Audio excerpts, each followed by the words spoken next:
It's Kurt Frankenberg again with Radioactive Trading, and I'm here to brag about one of my recent losing stock picks.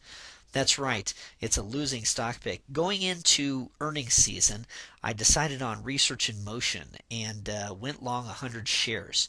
Now, overnight, it had a gap after the earnings announcement, and though it did recover a bit, it didn't recover that much. It got up to a 19.5% loss from the point in which I bought it.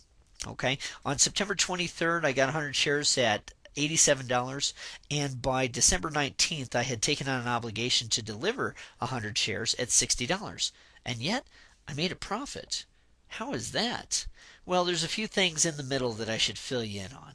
Okay, first of all, whenever I get into any kind of long position, at the same time I buy an insurance policy.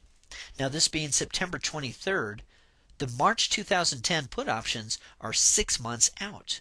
Also, I bought the 110 strike, which means that it's in the money pretty deep.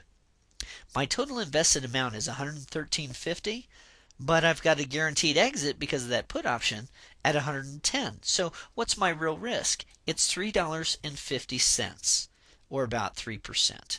Now, of course, what had to happen is just after getting into the stock, she decides to crash.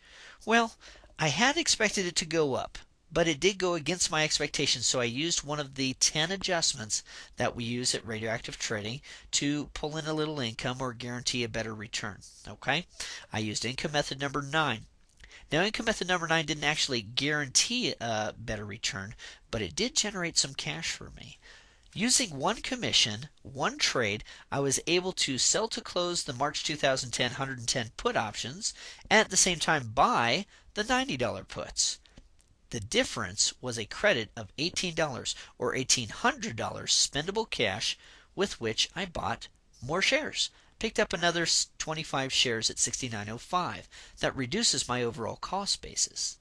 Now, it seems that I'm poised for a move back up, but Research in Motion did not cooperate. It went down again, and so on this date, I used income method number 9 a second time.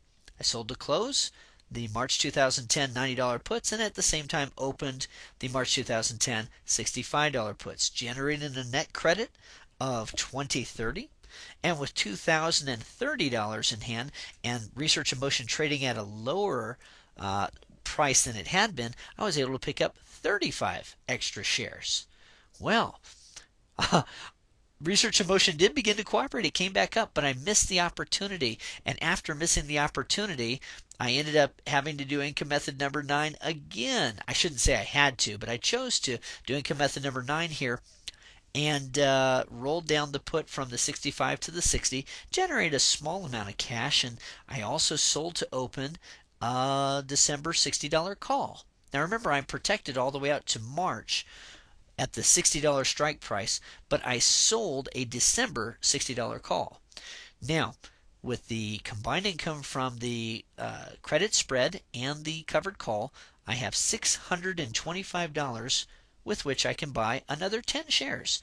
Now I'm up to 125 and 35 and 10, 170 total shares at a lower cost basis.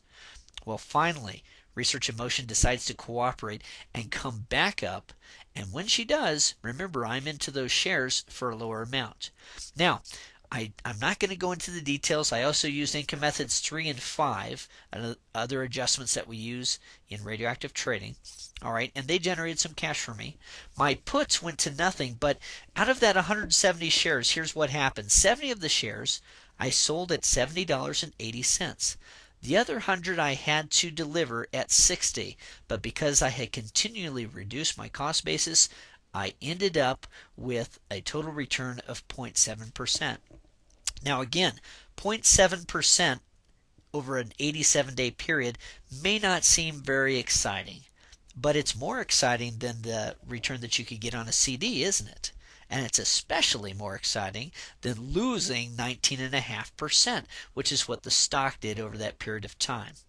Again, all the time I was protected with a very limited amount that I could lose and was able to take the income method adjustments and make money. You like that? Come every Tuesday and Thursday at 12 noon and check us out at www.radioactivetrade.com.